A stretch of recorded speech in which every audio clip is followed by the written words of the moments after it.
Continuamos con nuestro invitado tan especial y también todos estos invitados jóvenes que ya están perdiendo el susto y empiezan a preguntar. Estamos con Agustín Laje y una buena cantidad de estudiantes. ¿Usted tiene una pregunta para nuestro invitado? Sí, Agustín, antes del corte nos hablabas de una premisa muy importante y es preguntar siempre de qué va el cambio. En las elecciones en Colombia sucede un fenómeno y es que ese voto generalmente es emocional y a partir de ahí es como se mueven las encuestas. ¿Cómo hacer entonces ese cambio para que el voto no sea emocional? Es que me parece carismático, es que me parece chévere, es que me llega, es que me gusta cómo habla, es que me toca y me da la mano. ¿Cómo ir más allá de esas emociones? Bueno, digamos, idealmente a través de educación política. Lo que hoy no hay, incluso si uno lo compara mirando hacia atrás, la historia de todos nuestros países, lo que hoy no hay es educación política. Pero perdóneme, la izquierda la hizo muy bien en las universidades, hizo muy buena educación y adoctrinamiento. Adoctrinamiento entonces... no es lo mismo. Ah, bueno. Adoctrinamiento no es lo mismo que educación, porque la educación te permite ser libre. El adoctrinamiento te esclaviza a un solo dogma.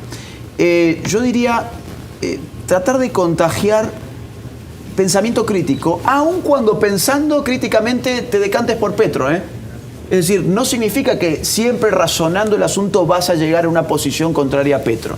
No vamos a absolutizarlo de esa manera tampoco. Pero digo, que puedas razonar tu voto y que no votes simplemente porque te gustó, por ejemplo, como pasó en Argentina, el perro del candidato, donde se dieron cuenta el equipo de Alberto Fernández que mostrando no al hijo, que era impresentable, sino al perro, que es un collie con un pelaje espectacular, a la gente le fascinaba, le armaron hasta una cuenta de Instagram al perro y hoy en Argentina la gente se agarra la cabeza porque nos gobierna un animal, ¿sí? Pero bueno, alguien puso ese animal ahí, desde que te escogiste votar un perro. Entonces, yo lo que te diría en este caso es educación política, contagiar en la gente la necesidad de pensar en vez de sentir. ¿Por qué? Porque sentimiento tiene cualquier animal. O sea, digamos, un perro también siente cosas. Ahora, los seres humanos también podemos pensar. Y en la política, más que sentir, hay que pensar. Pero eso se trata, digamos, de una militancia muy complicada porque tenés que generar mucha conciencia en la gente. Bueno, ¿quién va de ustedes con pregunta? Bueno, yo antes de eso una... Entonces, pero el micrófono, por favor, porque si no, no queda grabado. Listo, la pregunta es, bueno, mucho gusto, Santiago, bienvenido a Medellín, a la mejor ciudad que tiene Colombia. La pregunta es, bueno, va relacionada con lo que dice ella y es, bueno, la izquierda se ha logrado tomar las universidades, pero ¿cómo, no solo en Latinoamérica, sí, en toda Latinoamérica podemos contrarrestar esa izquierda? O sea, ¿cómo la podemos disminuir y cómo podemos hacer que la derecha vuelva a tener más poder, y principalmente los jóvenes? Bien, muchas gracias. Armando una nueva derecha. En esa dialéctica continuidad-cambio, las viejas derechas son continuidad y no pueden sino ser eso. Armando una nueva derecha es lo que está entusiasmando a los jóvenes en todas partes donde esto se intenta. Fíjate vos la cantidad de jóvenes que va a haber a Milei, que van a los eventos de Vox, la cantidad de jóvenes que siguen a Donald Trump, a Bolsonaro, a Kast. Eso es lo que mueve a la juventud, ver que hay algo nuevo, una nueva derecha. Y en las universidades, mi recomendación para los jóvenes es que aprueben sus materias estudiando y repitiendo todo lo que sus profesores izquierdosos le quieren meter en la cabeza, pero que al mismo tiempo hagan el trabajo por dos, lean la otra biblioteca. Lean la otra biblioteca y traten de influir en sus compañeros. No pierdan sus carreras universitarias por pelearse contra los profesores, ¿sí? Sí. O sea, eso es una cosa muy importante y es que la izquierda se ha logrado tomar el poder en las universidades. Entonces, ¿cómo la derecha puede lograr eso mismo? Pero en las universidades para que no tengamos de pronto tanta izquierda y podamos contrarrestarla. Yo creo que hay que asumir desde la juventud, porque evidentemente esto es un cambio generacional, hay que asumir que había carreras que sí servían para cosas muy importantes. La ciencia política, la filosofía, la sociología, la historia, la pedagogía, la antropología, las humanidades en general, la literatura, el arte, la música. Todo eso que la derecha tradicional, la vieja derecha, decía, estas son cosas de hippies. Vos estudiá ingeniería, estudiá administración de empresas, estudiá informática. Bueno, no, yo los invito a que si ustedes son jóvenes de derechas y tienen estas inquietudes, se animen a estudiar ese otro tipo de carreras porque esas carreras fabrican cultura. Las otras fabrican cuentas, pero estas otras fabrican cultura y terminan dominando las universidades. El cambio tiene que venir de los jóvenes con un cambio, digamos, incluso del proyecto de vida de uno. Robert, adelante. Agustín, un gusto conocerte y escucharte. Para la izquierda, Marx es un rockstar, pero de pronto lo que mucha gente no sabe es que Marx no le gustó trabajar. Marx vivió de un matrimonio rico, Marx lo mantuvo Engels, a Marx lo echaron de la Universidad de Bonn y de la Universidad de Berlín. Entonces, podríamos decir prácticamente que la izquierda se ha convertido casi que en la religión de los perezosos y del resentimiento social. Sí, efectivamente, la izquierda es la religión del resentimiento social, porque hay una gran diferencia entre la frustración y el resentimiento. Podemos estar frustrados por muchas cosas, podemos fracasar por muchas cosas. Yo no conozco a nadie que no haya estado nunca frustrado por algo. Messi, que se supone que es el mejor jugador del mundo, tiene frustraciones y fracasos, no ha ganado nunca la Copa del Mundo. O sea, hasta Messi, que nosotros pensamos que no puede tener ningún fracaso, sí que lo tiene. Ahora, el resentimiento es otra cosa. El resentimiento es cuando de ese fracaso yo, en vez de hacer una autocrítica, a ver cómo puedo mejorar, cómo puedo salir adelante, necesito empezar a salir a buscar culpables externos. Y la izquierda es experta en señalarle a las personas cuáles son los culpables externos. ¿Fracasó tu noviazgo? El problema es el patriarcado. ¿Tu papá no te dejó salir a bailar porque todavía tenés 14 años? El problema es el machismo. ¿Sí? ¿Quedaste embarazada? Bueno, anda a abortar porque eso no es un hijo, porque este es el sistema heterosexual reproductivo que te quiere madre. ¿Sí? ¿Sos pobre? Es culpa del rico. Sos país, culpa a Estados Unidos. Exactamente. Así de fácil. Entonces, digamos, vos fíjate cómo uno, a ver, yo puedo armar, vamos a decir así, un mini mercado, ¿no? Puedo armar mi kiosco. Y mi kiosco resulta que me fue mal y que fracasé y que quebré. Y yo ahí tengo dos caminos. O digo, a ver, ¿por qué quebré? Vamos a ver. Mis precios estaban quizás muy altos, la zona que escogí no era buena, hice mala publicidad, el producto que yo ofrecía no era de calidad. ¿Por qué quebré? O yo puedo agarrar y decir, no, yo soy impecable, yo soy infalible. El problema no soy yo, el problema es el sistema capitalista. Y ahí voy a tener todo un ejército de mamertos que me van a venir a apañar y vos sos un genio. Si vos quebraste no es culpa tuya, vos sos el mejor. El problema no sos vos, es el sistema. Son los ricos que ellos, como no quebraron, culpa de ellos, vos sos pobre. Agustín, ¿pero toda la izquierda es mala? ¿O hay izquierdas buenas y malas? ¿O la mala es la izquierda populista? Le hago la pregunta porque mucho se habla de la izquierda nórdica, que esa dicen sí es buena. El socialismo, sí, Europa, el socialismo. sí. Mire, todos esos países que nos dicen que son socialistas son los que encabezan los rankings de libertad económica. Entonces hay que ver cuán socialistas son esos países. El clima de negocios que tienen es espectacular, la seguridad jurídica que tienen es espectacular. Son en todo caso una mixtura, porque sí es cierto que el Estado tiene un tamaño bastante importante, ¿sí? Pero yo no diría son izquierdismos. El orden social allí está garantizado, por ejemplo. Yo más bien te diría que el izquierdismo pasa por esa operación permanente de estar encontrando a la historia culpables, víctimas y victimarios y estar jugando con eso para redituarse políticamente uno. Y el izquierdismo también pasa por hacer del Estado un gran padre, ya no un gran hermano, un gran padre. Y eso siempre tiende al fracaso.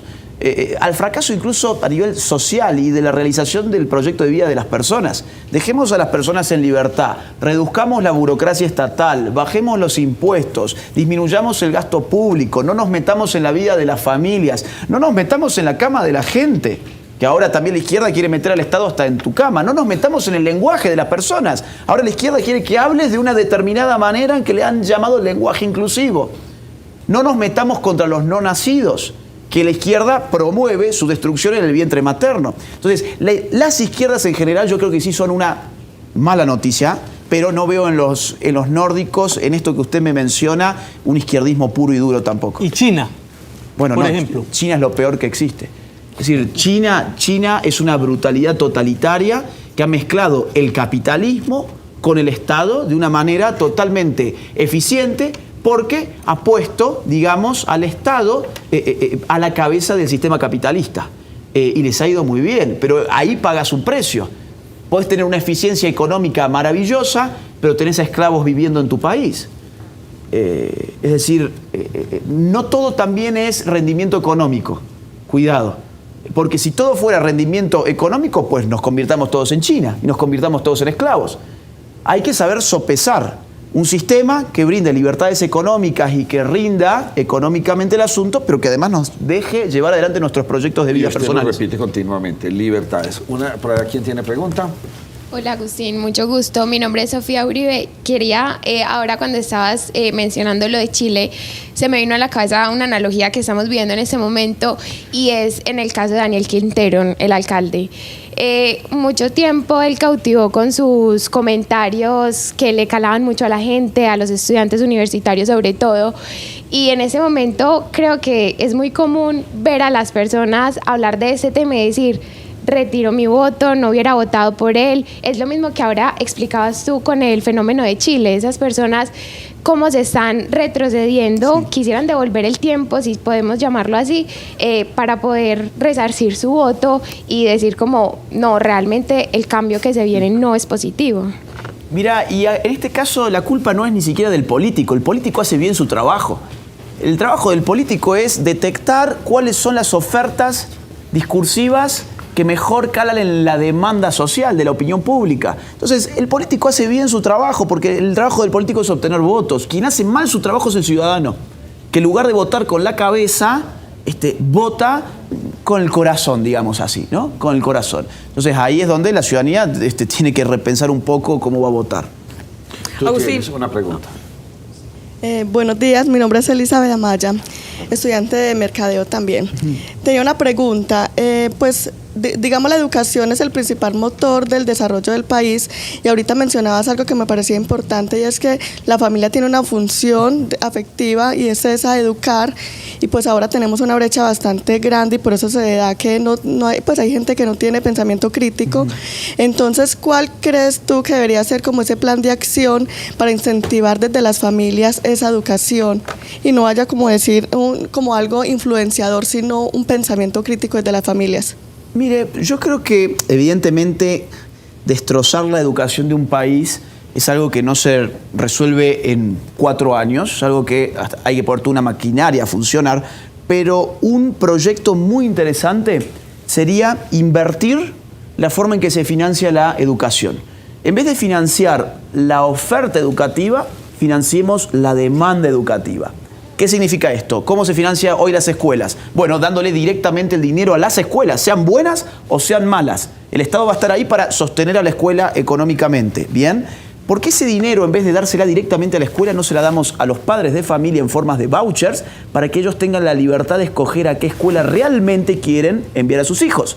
Y cuando ese padre dice, esta escuela es buena y representa los valores que yo tengo, le da el voucher a la escuela y la escuela cobra recién ese dinero en el Estado. Y los pone a competir. Y los pone a competir y a dar buena educación, porque cuando la escuela no dé buena educación, no va a recibir sus vouchers, porque la familia no va a darle el voucher si realmente se preocupa por su hijo a una escuela que sabe que no lo está educando bien. Eso sería una buena política pública.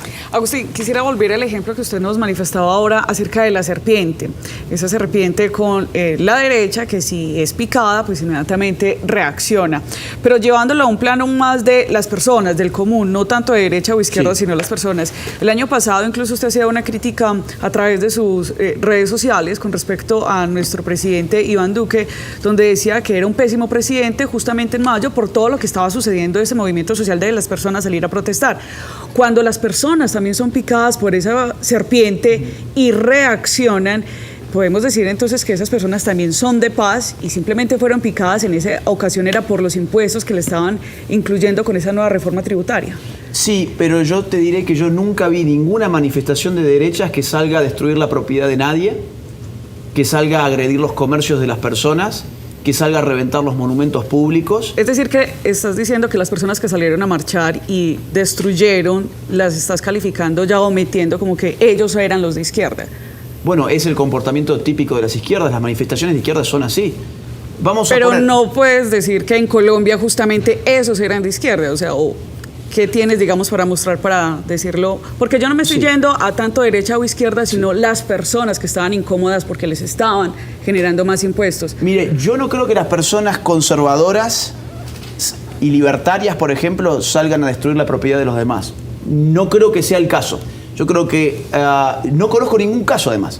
No conozco, insisto, ningún caso de ninguna manifestación de derechas que haya terminado rompiéndole el vidrio a nadie, destruyendo ningún automóvil, golpeando a ninguna persona. No hay. Las marchas de las derechas no son así.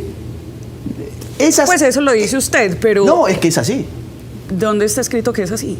Bueno, deme entonces un ejemplo donde no sea así. ¿Qué marcha de la derecha, por ejemplo, de los últimos años ha generado un destrozo ¿Pero por qué social? llamas que eso era una marcha de la derecha o de la izquierda? Es que más allá de la derecha o de la izquierda... Bueno, porque a ver, si uno revisa los discursos de los políticos de izquierdas, empezando por Petro, ellos inflamaron todas esas marchas. O sea, la izquierda capitalizó políticamente. Sí. Hasta tal punto que incluso se vieron vínculos hasta con el ELN en ciertas zonas. Sí. Y el La ELN llamada primera línea incluso. no es la Sí. serpiente libertaria el ELN. Entonces yo te diría, si vos conocés alguna manifestación de las derechas de los últimos años donde la gente haya salido a romper los vidrios, a rayar las casas de los demás, a destruir los edificios públicos, bueno, quisiera saber cuál es ese ejemplo. Yo no lo conozco, sinceramente. Por eso mi pregunta iba más a no el tema de vandalismo, que fue reprochable completamente en Colombia, porque acá en Medellín lo vivimos muchísimo, sino esa serpiente que está mordiendo a la persona del común e inmediatamente reacciona saliendo a la calle a protestar. No estoy argumentando o defendiendo el hecho de que destruya los bienes, porque por supuesto eso es reprochable y Pero rechazable. en ese ejemplo que vos me brindás, sí hay una destrucción concreta de bienes públicos, privados, no, claro que la hubo, violencia. la hubo. Bueno, eso es entonces incapaz. ahí ya la serpiente libertaria diría, no, esto es una cosa desmedida. ¿Por qué? Porque no estás agrediendo a quien te pisó, estás agrediendo a un vecino. El libertario reacciona frente a la persona que le agredió. Es como que él me meta a mí una cachetada, pero yo te la pegue a vos. Es absurdo. ¿Por qué van a destruir los negocios a la gente que no tiene nada que ver con que el señor Duque quiera subir los impuestos? En todo caso, vayan a buscar al señor Duque. Pero, ¿por qué un vecino tiene que pagarlo? ¿Por qué tiene que pagar la gente que paga sus impuestos después para que le revienten un monumento, para que le reviente una estación de metro, que es la que las personas y los trabajadores usan para movilizarse? Entonces, yo no veo que ese ejemplo coincida con lo que yo entiendo por reacción sana. La serpiente, cuando vos la pisás, te pica porque vos la pisaste, no le pica al que está allá. En ese caso, ¿qué sería una reacción sana en ese ejemplo que usted nos manifiesta? Sacar al gobierno tanto con derecho. votos. Sacar al gobierno Perfecto. con votos. Y salir a manifestarse con el Sin discurso destrucción. político bien claro, pero sin hacerle pagar después el vidrio a un vecino que simplemente se trata de ganar la vida. Agustín, ¿existe el centro? Sí, existe el extremo centro además, lo que parece una contradicción en sus términos. El centro es algo que está totalmente lavado, es algo que simplemente es un oportunismo que va viendo para dónde sopla un poquito más el viento, me va el viento un poco más para la izquierda, voy a tomar algo de acá, me sopla un poquito más hacia la derecha, tomo algo de acá. El centro es la opción más cómoda de todos, por eso generalmente hay una campana de Gauss en nuestros países donde todo se va muchando hacia el centro. ¿Sí? Ahora esa campana de Gauss está cambiando, ahora la cosa se muestra así, el centro ya no está, digamos, llegando tanto como antes. En Colombia teníamos un candidato que se catalogaba de centro, pero en últimas lo terminan calificando de tibio, porque no se compromete con nada. Y la gente que vota por el centro también es tibia, porque es la mejor forma de no tener que informarme y saber de política y quedarme con la conciencia tranquila. Voto al centro porque, bueno, no sé ni qué es la derecha ni qué es la izquierda, pero supongo que en el centro habrá algo mediano entre los dos. Ahí va mi voto. No hay riesgo. No hay riesgo. O sea, me quedo con la conciencia tranquila. El modelo se agotó. El modelo democrático de todos los países, en Europa vimos las primaveras árabes, hemos visto en España, en muchas partes, el modelo de gobierno o el modelo democrático. Se agotó, pero no necesariamente por culpa de la izquierda, sino por algo de esta izquierda que estamos hablando ahora, sino por algo llamado globalismo. En este momento hay una transferencia del poder de los estados-nación hacia organizaciones internacionales. ¿Sí? La soberanía es un concepto que acompañó al nacimiento mismo del Estado moderno. ¿Qué es la soberanía? Que el Estado decide su futuro, el Estado decide sobre su territorio, sea su propia norma. Ahora, si usted se fija, la cantidad de presiones internacionales sobre nuestros estados para tener un modelo u otro es enorme. El tema del aborto, que lo hablábamos recién, fue una decisión de Naciones Unidas del año 1994 en la Conferencia del Cairo, una conferencia que se llamó Conferencia de la Población y el Desarrollo, donde se decidió que a más tardar para el año 2015 todos los países tenían que legalizar el aborto. Eso no fue una decisión de los estados. Por lo tanto, ya no podemos hablar de democracia. ¿Por qué? Porque en la democracia el soberano es el pueblo. Pero cuando te gobierna un burócrata de Naciones Unidas, o cuando un George Soros te financia un movimiento social, o cuando Planned Parenthood te financia la legalización del aborto en tu país, ya no tenés un estado soberano, ni siquiera tenés un pueblo. Tenés agentes de poder, élites de poder internacional que están condicionando el futuro de tu país. Y le quiero que usted nos cuente qué es el progresismo, que parece que es nada más inherente a la izquierda, y los rusos están ganando algo aquí. No, los rusos yo creo que acá andan en otra cosa. Los rusos miran a América Latina como un espacio geopolítico de influencia donde no importa si tu país es de derecha o de izquierda, mientras pueda hacer un contrapeso al poder de Estados Unidos, los rusos lo van a apoyar. Venezuela, por ejemplo. El régimen de Maduro, que tiene la simpatía del Kremlin, sin embargo, ¿por qué es la simpatía? Bueno, porque es un contrapeso regional a los Estados Unidos, pero es un asunto ese geopolítico. El progresismo es otra cosa. El progresismo es la ideología que te dice que todo lo nuevo es bueno, ¿no? Todo lo nuevo es bueno. El progreso tiene la forma del iPhone, ¿no? ¿Cómo va el iPhone? Bueno, el iPhone 10 es mejor que el 9. El 11 es mejor que el 10, el 12 es mejor que el 11 y el 13 es mejor que el 12. Hay una correlación entre lo nuevo y lo mejor en la tecnología, pero esa correlación se plantea en el ámbito de las ideas políticas y de la ética y del arte y de la estética, y se piensa que todo lo nuevo tiene que ser mejor que lo viejo. Eso es el progresismo. Preguntas de nuestros jóvenes. Bueno, mi nombre es Juan Sebastián Pérez, soy ingeniero, estoy estudiando ingeniería electrónica en la Universidad de Envigado. Mi pregunta va orientada a dos cosas. Primero, quiero poner un panorama político. Realmente yo he visto o he tenido la percepción de que la derecha realmente no es una derecha como tal, sino que se ha disfrazado. O sea, se ha puesto en espectro político más a derecha, pero no significa que realmente sea una derecha. Por ejemplo, lo podemos ver incluso en este país, que muchas de sus políticas no corresponden a una derecha, ni en muchos países, en muchos periodos pasados. Entonces, mi pregunta es, frente al panorama político que tenemos actualmente, frente a elecciones, usted nos hablaba de una nueva derecha. Entonces, para usted, qué pena, ¿qué debe incluir esa nueva derecha para, digámoslo así, dar frutos en lo que es sus ideales? Y sobre todo, digámoslo así, ¿qué toca hacer, digámoslo así, dado el caso de que se gane el panorama electoral de la derecha, qué debería hacer esa derecha para perdurar y para lograr resultados, para mejorar la sociedad, digámoslo así? Muy buena pregunta. La nueva derecha es una articulación entre sectores libertarios no progresistas, conservadores no inmovilistas y patriotas no estatistas. Esto es lo que caracteriza todas esas posiciones de nueva derecha que les comentaba antes. Ahora, todos ellos, Vox, Milei, Kast, han surgido como el fruto de un desembarazo. Ellos se han desembarazado ¿de qué? De la derecha tradicional. Milei se desembaraza ¿de quién? Del macrismo. Kast se desembaraza ¿de quién? Del piñerismo. Vox se desembaraza ¿de quién? Del PP. Trump, ¿de quién se desembaraza? Del establishment del Partido Republicano, hasta tal punto que crea MAGA, que es una interna dentro del Partido Republicano. Entonces, ¿a qué voy con esto? Que el primer paso que tiene que dar la derecha colombiana para ser una nueva derecha es desembarazarse de la casta política de la vieja derecha y traer nuevas caras, caras jóvenes, ideas renovadas, porque si no, en esa dialéctica continuidad-cambio, siempre vas a hacer la continuidad. Y la gente está harta porque las cosas no están bien.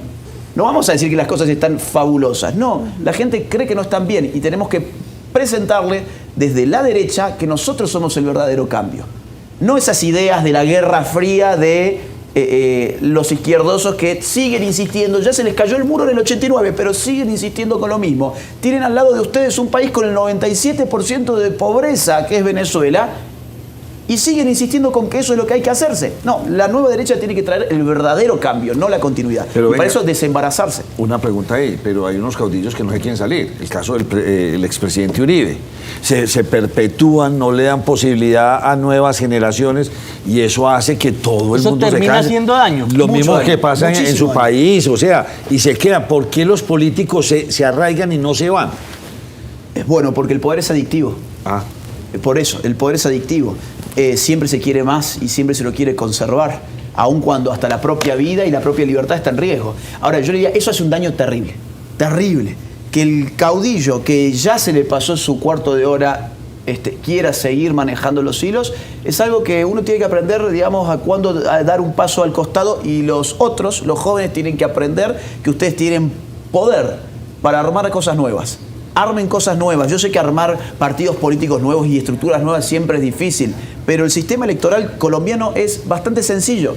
No tienen el problema de los mexicanos, por ejemplo, o de los argentinos. Acá es relativamente sencillo. Entonces yo diría, gane Fico, gane Petro, gane Juancito Pérez, gane quien sea, en Colombia, que es un pueblo que tiene un ethos de derechas, yo creo, en general, a pesar de todo lo que ha avanzado acá a la izquierda, hay un espacio para representar a mucha gente que está cansada que se les diga que para evitar a la izquierda hay que votar al centro. Fíjense, ya que hablábamos de centro, nos vienen repitiendo en todas partes que la mejor forma para evitar a la izquierda era votar por el centro. Votamos por el centro derechita cobarde en Argentina, que fue Macri, y ¿qué pasó? Nos devolvió al kirchnerismo.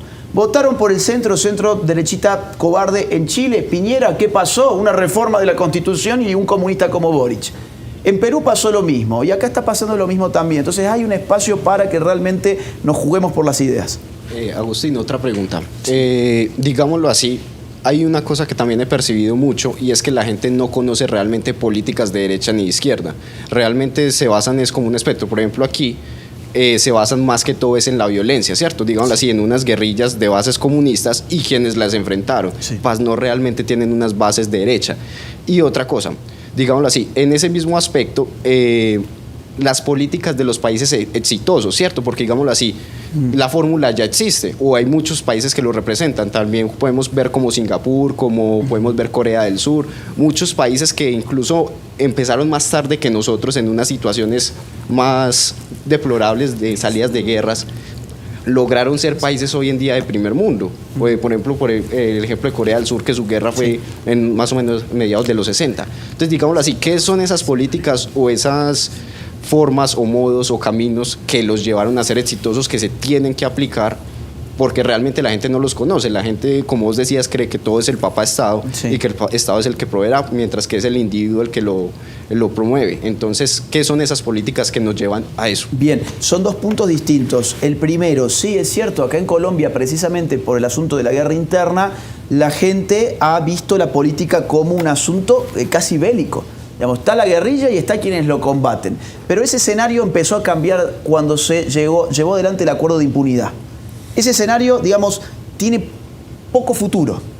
Ya está cambiando hasta tal punto que el relato sobre la guerra interna en Colombia ya está cambiando también, como ha cambiado en todos los países que vivimos guerras internas similares. En Argentina, digamos, nada menos que 30 años, los terroristas pasaron a ser jóvenes idealistas que querían un mundo mejor, y los militares que combatieron a los terroristas terminaron todos presos, ¿sí? Entonces, yo te diría, está bien que vos veas que esa es la inmediatez del conocimiento político del colombiano de a pie, digamos así, medio, pero empezá a trabajar otros problemas y otra representación y otra identidad política, porque lo que se viene es muy distinto de eso.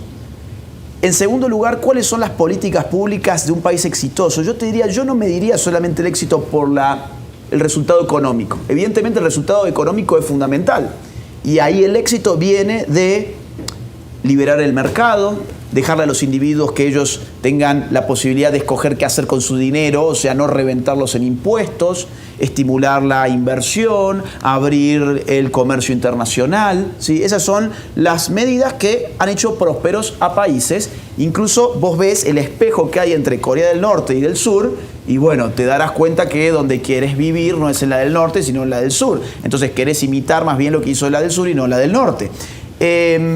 Ahora, insisto, un país exitoso no es solamente exitoso porque tenga un buen PBI per cápita, etc. También es un país con éxito porque la gente vive en libertad.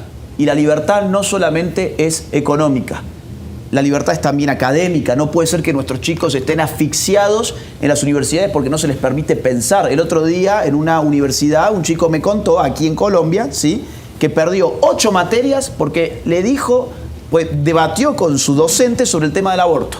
Y ese docente se lo comunicó a muchos otros docentes y el tipo terminó perdiendo el año entero. Eso es asfixiante.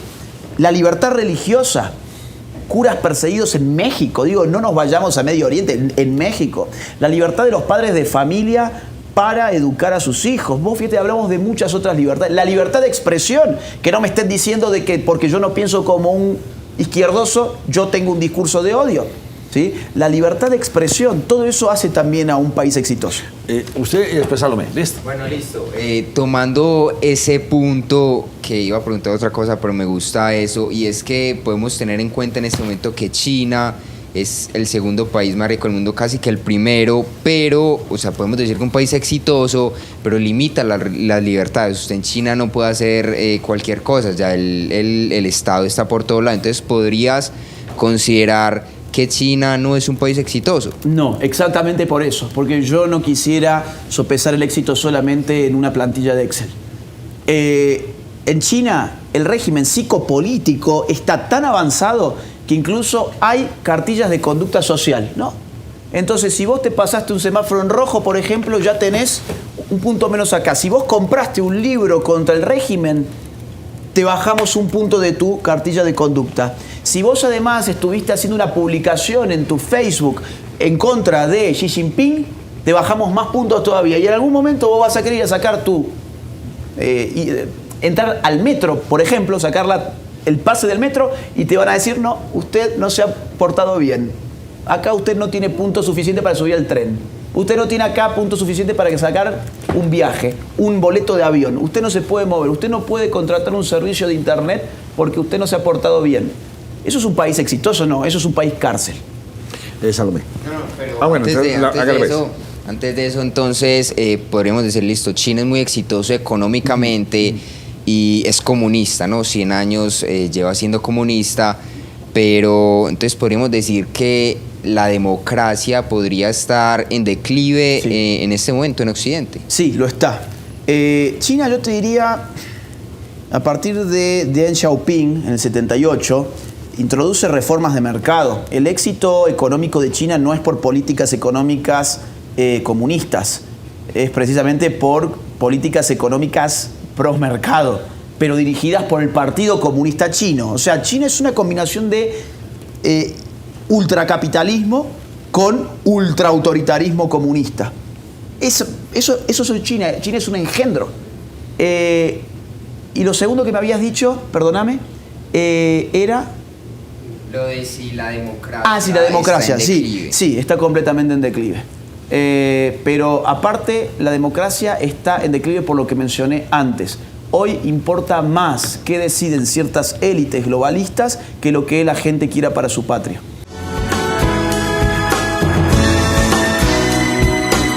Salomé. Bueno, a mí me parece importante como 3 conceptos que acabas de decir, pues, y has dicho a lo largo de esta charla, que está muy interesante, que sería como la educación, la libertad y el capitalismo, ¿cierto? Yo simpatizo con muchas de ellas, pero me pregunto entonces por qué está fundamentado que el aborto sea una medida de izquierda, si precisamente esas 3 cosas llevan a que alguien como yo, que soy mujer, prospecte mi vida con más peso en lo profesional, en una carrera profesional, que en crear una familia. Y además, pues, el mundo también, la pobreza se está desbordando. Entonces, no entiendo como ese fundamento.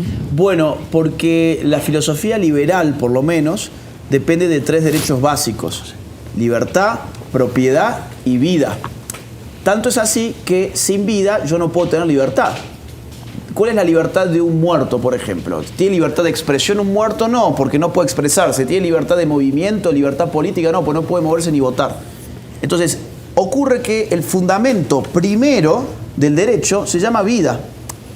Después de la vida viene la libertad. Y cuando tenemos el caso de un aborto, lo que hay precisamente es el aniquilamiento de una vida que además es inocente. Esa vida ya es una vida humana. Digo, a un nivel celular y a un nivel genético tenemos una vida humana independiente genómicamente de su madre y de su padre. Por lo tanto, yo te diría, una persona tanto conservadora como libertaria no podría estar a favor del aborto. Ahora, el aborto empezó siendo una política por primera vez en el mundo en la Unión Soviética, y en América lo fue en Cuba. Es decir, ha habido una conexión histórica, y hoy el aborto representa intereses metacapitalistas. Y ahí vos das en el clavo. Representa intereses metacapitalistas que tienen que ver con el control de población. Y eso lo representa por lo menos desde la década del 60, cuando Lyndon Johnson, presidente de los Estados Unidos, dijo en el 20º aniversario de la ONU lo siguiente, textualmente: actuemos sobre el hecho de que menos de $5 invertidos en control de la natalidad equivalen a más de $100 invertidos en desarrollo económico. ¿Qué significa esto? Es mucho más fácil matar a un pobre antes de que nazca que después sacarlo de la pobreza. Cuesta mucho menos. Y eso para mí es criminal. Criminal. Pues ya están aquí todos con las preguntas. Voy con ustedes, pues con José, para que ya vamos concluyendo. Sí, claro. Agustín, volviendo aquí al contexto colombiano, quería preguntarle, ¿qué le diría usted al pueblo colombiano sabiendo que bajo gobiernos de derecha ha sufrido violencia y también la brecha económica, la distribución de la riqueza, la brecha es muy grande? Lo que le diría es que esa brecha va a ser todavía más grande si vienen las izquierdas. Que miren qué ha pasado con la pobreza y con las brechas de la pobreza en países donde los proyectos políticos y los modelos económicos han sido similares a los que la izquierda quiere llevar aquí a terreno. Eso tiene que solucionarse. Es decir, a ver, el problema, en definitiva, en verdad, no es, a mi juicio, necesariamente la desigualdad, hasta cierto punto. El problema es la pobreza. Es decir, el problema, porque claro, yo puedo plantear Cuba. En Cuba hay una igualdad tremenda, pero son todos igualmente pobres. Yo prefiero un lugar con mayor desigualdad, pero con menos pobreza, por ejemplo. Y ahí, claro, todos quisiéramos vivir en el paraíso, pero el paraíso no existe. Tengo que partir de esa base. Lo que necesitamos es generar políticas públicas y económicas que permitan a las personas ser cada vez más ricas, no necesariamente cada vez más iguales. O sea, el problema yo creo que es más la pobreza que la desigualdad.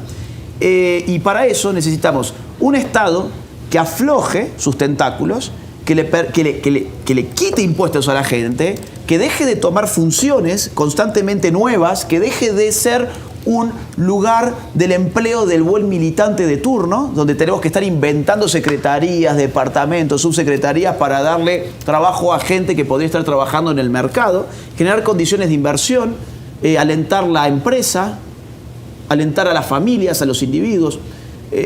Eso es lo que debería hacerse. ¿No se ha hecho? Es cierto que no.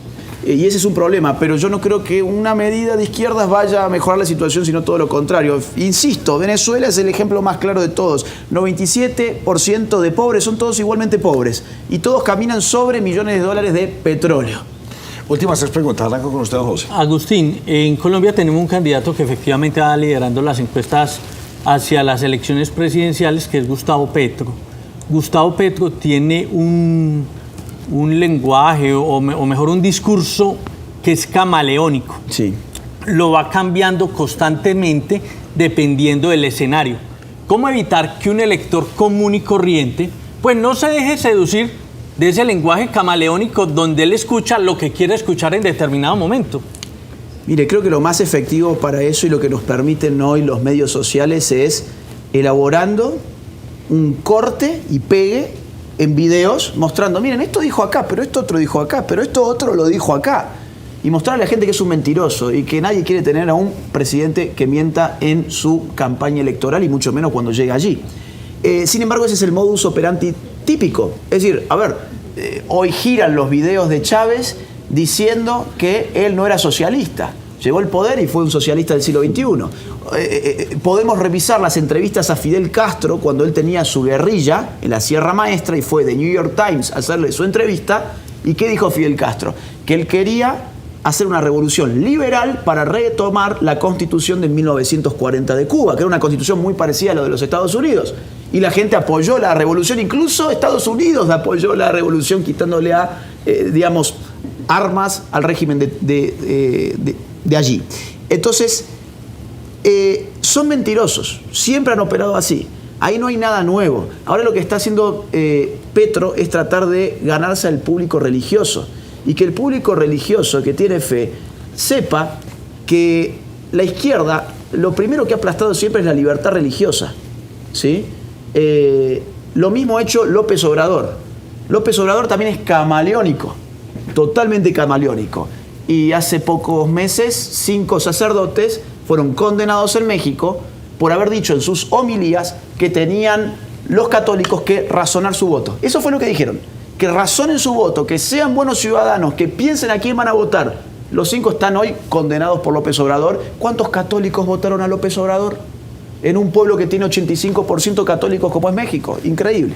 Nada menos hace Agustín, poco, frente- 21 organizaciones militares manifestaron que apoyaban a Gustavo Petro. Van a terminar todos presos esos muchachos. O van a terminar... Militares. Es que acá se viene un revisionismo enorme como ya pasó en Argentina. Es decir, la gente de las Fuerzas Armadas, cuídense porque... Dados de baja a todos, porque hay que cambiar todo ese estamento. Y es que, vean, vamos, ese punto es clave. Empezamos diciendo de que la diferencia del chavismo era que tenía las Fuerzas Armadas en su control. Los socialistas del siglo XXI siempre han tenido que buscar la manera o bien de destruir el aparato militar o de capturarlo para sí. El chavismo capturó al aparato militar. Hoy son todos narcotraficantes, ¿eh? Con eso crea una nueva oligarquía. Con eso crea una nueva oligarquía. Sí. ¿Cuántos generales tienen? Ah. Pero tienen más generales que soldados. Y no son oligarcas que producen empleo, sino que se enriquecen, pero Exacto. tienen el control. Ahora, en cambio, el modelo argentino fue otro. El modelo argentino, como las Fuerzas Armadas de Argentina tienen una visión muy clara de la política, tiene una visión clara de la fe, de la religión, de las ideas políticas, no las podía amarrar de esa forma. ¿Qué hicieron? Los pusieron todos presos, los destruyeron. ¿Con qué? Con el asunto de la década del 70 y la guerra interna contra la guerrilla que nosotros también tuvimos en Argentina. Yo me inclino a pensar que acá conquistar de esa manera a las Fuerzas Armadas no va a ser tan fácil como hizo Chávez, porque acá las Fuerzas Armadas son patrióticas. Ahora bien, sí que se las puede entonces empezar a perseguir. ¿Con qué excusa? Ay, ustedes hicieron esto contra los jóvenes idealistas de las guerrillas que querían un mundo mejor. Entonces vaya usted preso. Entonces cuidado de las Fuerzas Armadas también. Pero en ese discurso camaleónico se le puede prometer mucho a las fuerzas militares para contar con el apoyo de ellos, Claro. por lo menos en campaña. Claro que sí, y es probable que es lo que esté haciendo. Pero no se olviden, las promesas de campaña se las lleva después el viento. Agustín, Voy en con usted, línea, muchachos, ya para que cerremos. en línea con lo que estaba preguntando José, del discurso camaleónico y a manera, digamos, de alerta que usted nos pueda brindar, ya que estamos a puerta de unas elecciones, ¿este discurso camaleónico usted lo encasilla solamente en los asuntos de izquierda o también de derecha? No, también derechas.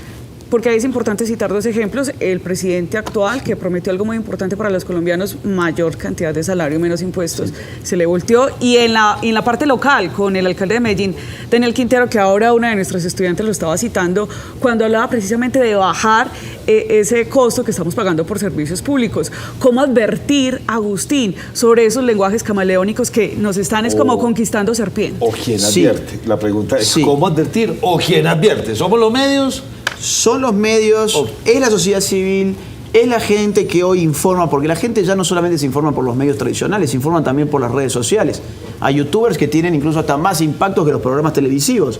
Entonces, la gente tiene que advertir. Y por supuesto, la centro derecha ha hecho eso también. Es decir, ha prometido cosas y después no las ha cumplido. En Argentina, la centro derecha de Macri, ¿qué hizo?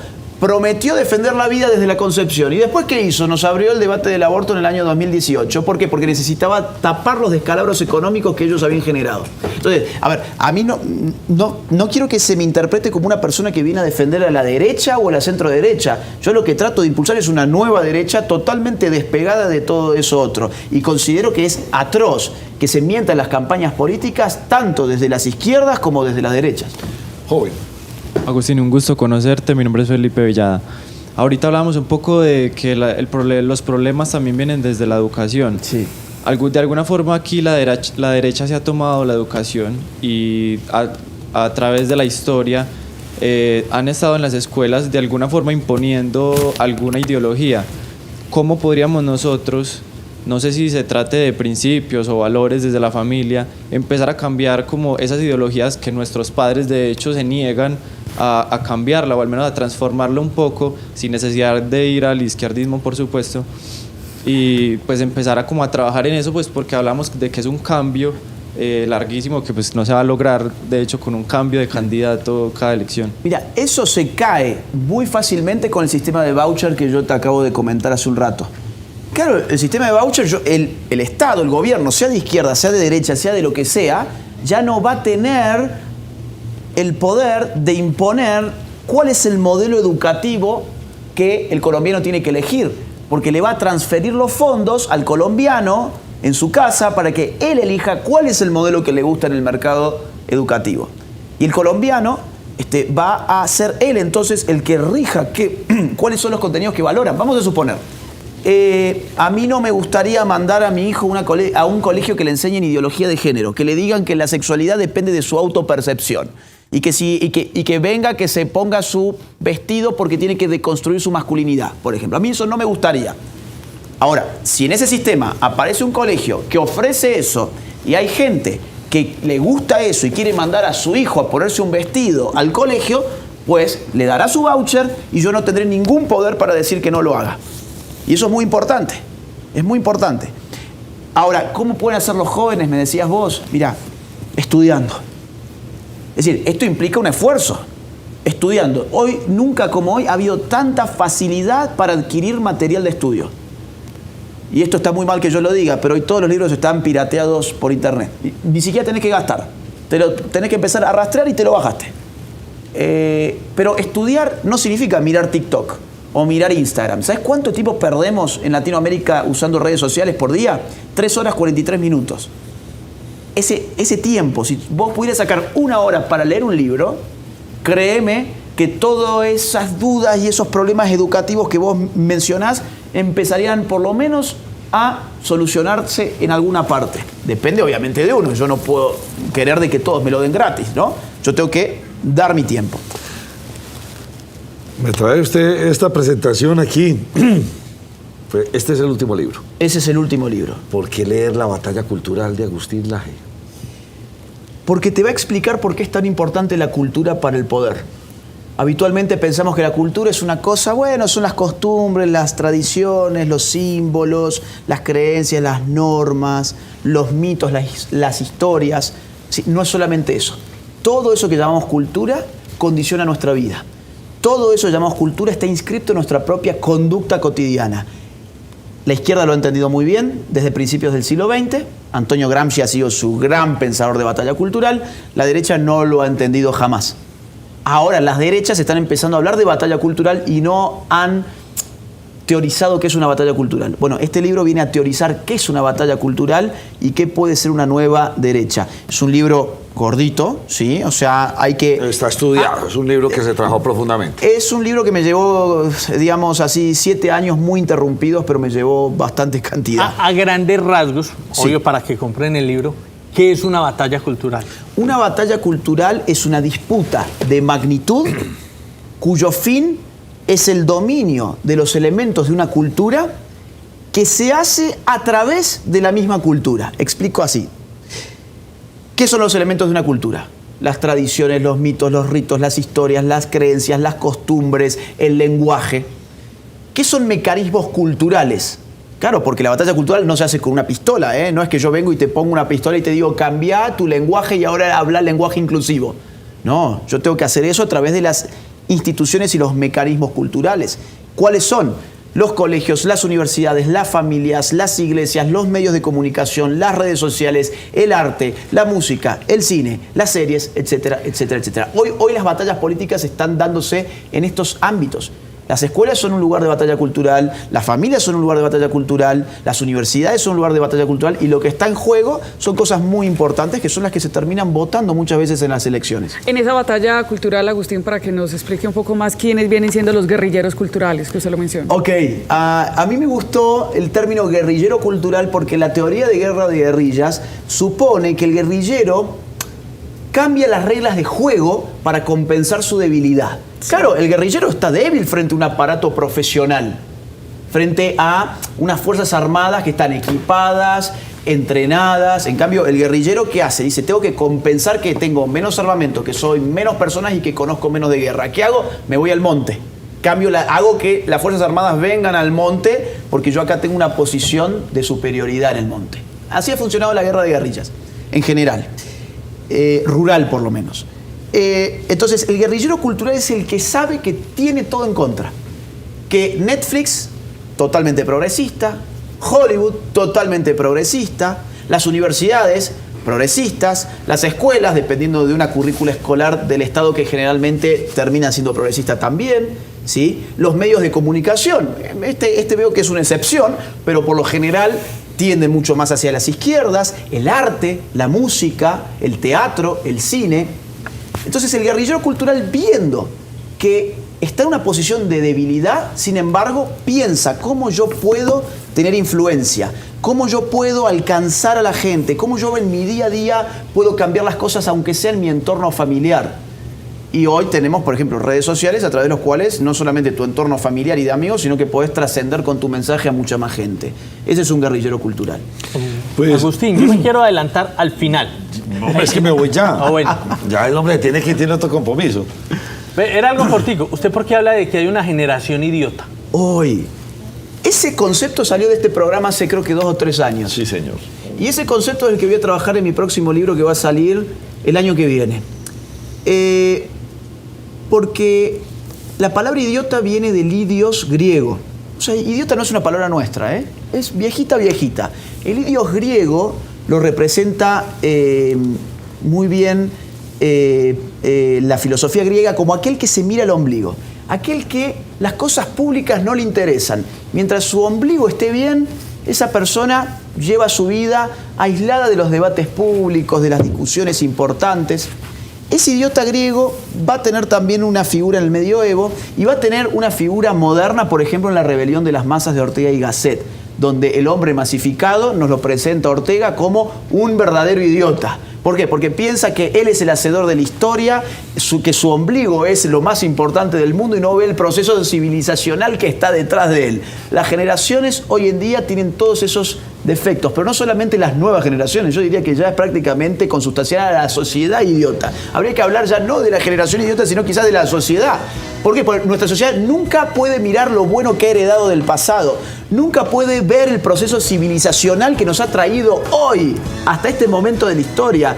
Pensamos que a la historia hay que rehacerla de la nada, que somos todos buenos revolucionarios. Eso es propio de un idiota, ¿no? Y aparte ni siquiera conectan causas con sus objetivos. Están alienados de la relación entre lo que hago y el efecto que genero. Te pongo un ejemplo. Vamos a incluir a la gente con el lenguaje inclusivo. La gente no se le incluye así. Vamos a salvar a las mujeres con el himno feminista. El violador eres tú. ¿Cuántas mujeres salvaron de ser violadas con eso? Vamos a salvar a las mujeres de la violencia de género con la marcha del 8M. ¿A cuántas mujeres han salvado de esas marchas? Solamente le han destruido la propiedad a hombres y a mujeres también en las calles. Eso es propio de un idiota. ¿Cuántas personas están copiando esa nueva derecha? ¿Cuántas personas están qué? Están copiando ese nuevo concepto. Bueno, muchos. Esa reinvención. Muchísimos. Somos cada vez más y la fuerza política que está generando es enorme. ¿Y si hay líderes? ¿O no estamos con los mismos líderes de toda la vida? No. Que eso es lo que le está faltando a la derecha. Se quedaron con líderes viejitos y no tenemos nuevos liderazgos ahí. O nos estamos moviendo en espiral. O en espiral. Sí, La señor. espiral de las hormigas. Una nueva derecha necesita nuevos líderes. Eso es una condición, digamos, necesaria. Yo creo que este país va a haber nuevas derechas muy pronto, con nuevos líderes. Así que me entusiasma esa idea a mí. Muchachos, muchas gracias por habernos acompañado primero a ustedes, bastante rato aquí, don José, don Mario, estábamos haciendo este especial. Don Agustín Laje, cuando vuelva, aquí está ya saben, aquí se puede sentar con nosotros a conversar bien bueno. Con mucho gusto. Y si no, lo seguimos haciendo ahí por la tecnología, que me gusta mucho. Así y será. ahora me quedo con su teléfono, porque aquí nace ya.